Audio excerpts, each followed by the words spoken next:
পূব যোৰহাটৰ ৰাজৈ বাগান প্ৰাথমিক বিদ্যালয়ৰ প্ৰশংসনীয় কৰ্ম। বিদ্যালয়খনৰ ছাত্ৰ-ছাত্ৰীৰ জৈৱিক শাক-পাচলিৰ খেতি।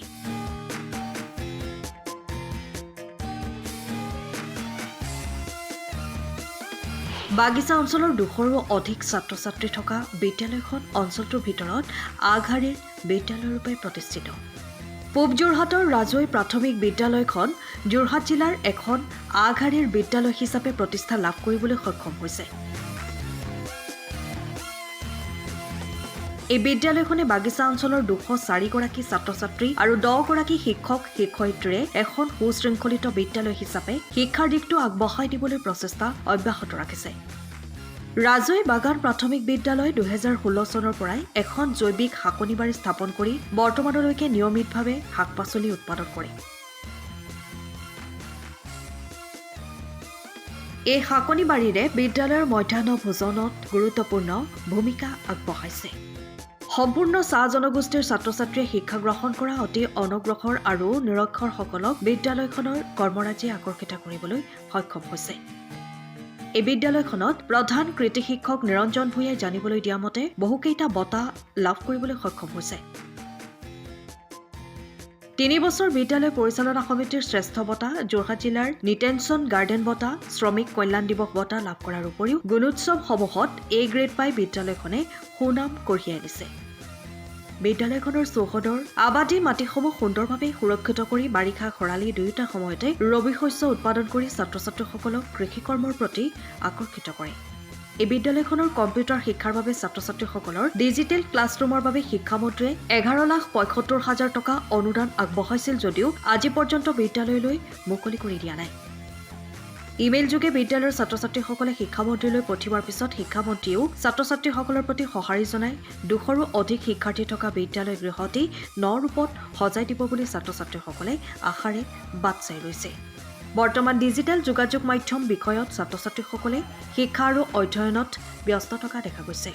অনাগত দিনত এই বিদ্যালয়খনৰ ছাত্ৰ-ছাত্ৰী আৰু শিক্ষক-শিক্ষয়িত্ৰীসকলে বাগিচা অঞ্চলত সুনাম অৰ্জন কৰিব বুলি আশাবাদী।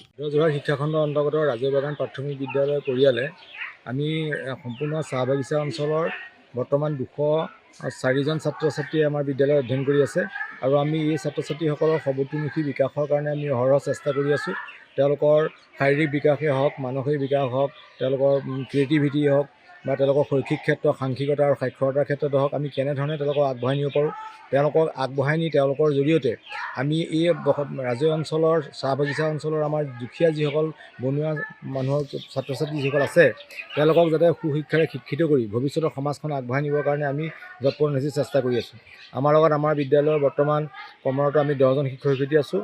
আমি সকলোৱে একাত্মভাৱে ছাত্ৰ-ছাত্ৰীক শৈক্ষিক ক্ষেত্ৰত আগবঢ়াই নিবৰ বাবে আৰু তেওঁলোকৰ স্বাস্থ্যসন্মতভাৱে এটা পুষ্টিকৰ খাদ্য দিবৰ কাৰণে আমি চেষ্টা কৰি আছোঁ। আৰু ইয়াৰ অংশ হিচাপে আমি 2016 চনৰ পৰা আমি বিদ্যালয়তে উৎপাদিত শাক-পাচলিৰ আমি বিদ্যালয়ৰ মধ্যাহ্ন ভোজনৰ আমি চাহিদা 60% আমি পূৰণ কৰিবলৈ সক্ষম হৈছোঁ। আৰু বছৰৰ প্ৰতিটো সময়তে গোটেই বছৰৰ 12 মাহেই বিভিন্ন ধৰণৰ স্থানীয় শাক-পাচলি আমি ইয়াত উৎপাদন কৰোঁ আৰু সেইসকলৰ লগত আমি ছাত্ৰ-ছাত্ৰীক কৃষিৰ এটা শিক্ষাও দিবলৈ চেষ্টা কৰিছোঁ আৰু ইয়াৰ জৰিয়তে আমি বিদ্যালয়খন এটা সুন্দৰ পৰিৱেশ গঢ়ি তুলিবলৈ চেষ্টা কৰিছোঁ আৰু ইয়াৰ জৰিয়তে আমি কৃষিকৰ্মৰ লগত আমাৰ স্থানীয় সমাজখনকো জড়িত কৰি লৈছোঁ আৰু ইয়াৰ পৰা উৎপাদিত শাক-পাচলি আমি তেওঁলোকৰ মধ্যাহ্ন ভোজনত ব্যৱহাৰ কৰিবৰ কাৰণে সদায় চেষ্টা কৰি আহিছোঁ। শাক-পাচলিৰ বিষয় ইতিমধ্যে বিভিন্ন সংবাদ মাধ্যমত প্ৰকাশ পাইছে আৰু বিভিন্ন বিষয়া বা আমাৰ সহকৰ্মী শিক্ষক-শিক্ষয়িত্ৰী আমাৰ বিদ্যালয়লৈ আহি এই কাৰ্যৰ লগত জড়িত হৈছে বা আমাৰ বস্তুখিনি চাইছে আমি কেনেধৰণে কৰিছোঁ।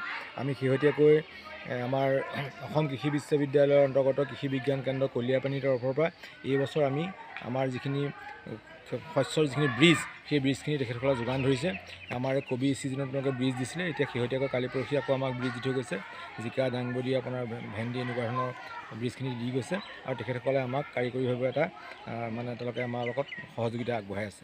মাননীয় শিক্ষামন্ত্ৰী মহোদয়ে যোৱা 2024 চনৰ ছেপ্টেম্বৰৰ 17 তাৰিখে আমাৰ আমি এটা মেইল পঠিয়াইছিলোঁ তেওঁলোকে ক্লাছ 5ৰ ল'ৰা ছোৱালীখিনি হতুৱাই। তেওঁলোকে এটা মেইল পঠাইছিলে যে আমি ডিজিটেলি অলপ সাক্ষৰ হৈছোঁ আৰু সেইটো তেওঁ পৰীক্ষামূলকভাৱে পঠোৱাৰ পিছত তেওঁ ভাল পাইছিলে সেই মেইলটোত আৰু সেই আমি আন্তঃগাঁথনি উন্নয়নৰ বাবে তাহাঁতি অলপ অনুদান বিচাৰিছিলে যাতে স্কুলখন আমি আৰু অলপ বিকাশ কৰিব পাৰোঁ আৰু তেওঁ সেইটোত সুখী হৈ পেলাই 11.75 লাখ টকাৰ এটা অনুদান ঘোষণা কৰিছিলে। সেই ঘোষণাটো কৰা আজি 6 মাহ পাৰ হৈ গ'ল, কিন্তু আমি তাৰ সংক্ৰান্তত একো আনুষ্ঠানিক পত্ৰ বা একো পইচা পাতি লাভ কৰা নাই। আৰু এইবাবে আমাৰ ল'ৰা ছোৱালীখিনি এই সংক্ৰান্তত সুধিও আছে, কাৰণ তাহাঁতি সেইটো সংক্ৰান্তত জ্ঞাত। তাহাঁতিয়ে পঠোৱা মেইলটোত যেতিয়া শিক্ষামন্ত্ৰীয়ে যেতিয়া উত্তৰ দিছে, তাহাঁতি বহুত সুখী হৈছে, আৰু সেই সুখী হোৱাৰ মেইলটো তেওঁ উত্তৰো পঠিয়াইছে ল'ৰা ছোৱালীসকলে, কিন্তু যেতিয়া পোৱা নাই পইচাটো, সেইকাৰণে তাহাঁতি অলপ দুখ অনুভৱ কৰিছে। আৰু সেইবাবে পুঁজিটো বৰ্তমানলৈকে এৰি দিয়া নাই পুঁজিটো এৰি দিয়া নাই। হয়, আমাৰ শিক্ষামন্ত্ৰী মহোদয় যিগৰাকী পাৰ্চনেল ছেক্ৰেটৰী আৰু পাৰ্চনেল আপোনাৰ এছিষ্টেণ্ট, তেওঁলোকলৈ আমি ফোন কৰিছিলোঁ, ফোনযোগে তেওঁলোকক সোধা হৈছিলে। আৰু যোৱাকালিও মই এটা ফোন কৰিছিলোঁ, তাৰপিছত এই সংক্ৰান্তত গম পালোঁ যে এইটো ফোনযোগে নহয়, তেওঁক পাৰ্চনেলি অলপ যোগাযোগ কৰিব লাগিব, আৰু পাৰ্চনেল যোগাযোগ কৰাৰ পিছত হয়তো আগবাঢ়িব পাৰে। তেওঁ সেইদৰে আমাক জনালে।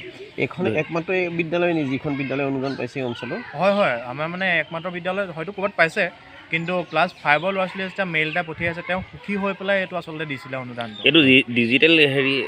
হয়, মই তেওঁলোকৰ এটা লেচন আছে তাত, সেই লেচনটোত আপোনাৰ জিমেইল পঠিয়াব শিকাইছে, মেইল কেনেকৈ চেণ্ড কৰে। আৰু আমি ভাবিছিলোঁ যে মেইলটো আমি প্ৰথমতে শিক্ষামন্ত্ৰী মহোদয়লৈ পঠাই চাওঁ, তেওঁ কাৰণ ইয়াৰ মুৰব্বী হিচাপে তেওঁলৈ যেতিয়া পঠিয়ালে তেওঁ হয়তো সুখী অনুভৱ কৰিছিলে, হয়তো তেওঁ আগতে পোৱা নাই। এবাৰ প্ৰথমবাৰ এইবিলাক তেওঁ সেই অনুদানটো আমাক ঘোষণা কৰিছিলে, কিন্তু সেই ঘোষণাটো এতিয়ালৈকে ঘোষণা হৈ আছে। তেওঁতো যিহেতু ছ'চিয়েল মিডিয়াৰ যিটো পেজত তেওঁলোকে তেওঁ প্ৰথম আপলোড কৰিছে। মাননীয় শিক্ষামন্ত্ৰী মহোদয়ে তেখেতৰ পেজত এই বিষয়টো দিছে।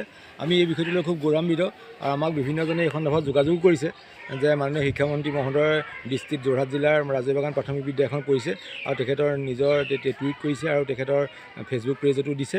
আমি খুব আশাবাদী যে তেখেতে খুব সোনকালে আমাৰ এই অনুদানো দিব, আৰু আমি ছাত্ৰ ছাত্ৰীসকলৰ ডিজিটেল শিক্ষাৰ ক্ষেত্ৰত আমি আগবঢ়াই নিবৰ কাৰণে সক্ষম হ'ম। দিয়কৰ পৰা বিৰাজ Bora report, time of Assam. সময়ৰ খবৰ সময়ত পাবলৈ ফ'ল' কৰক টাইম অফ আছাম।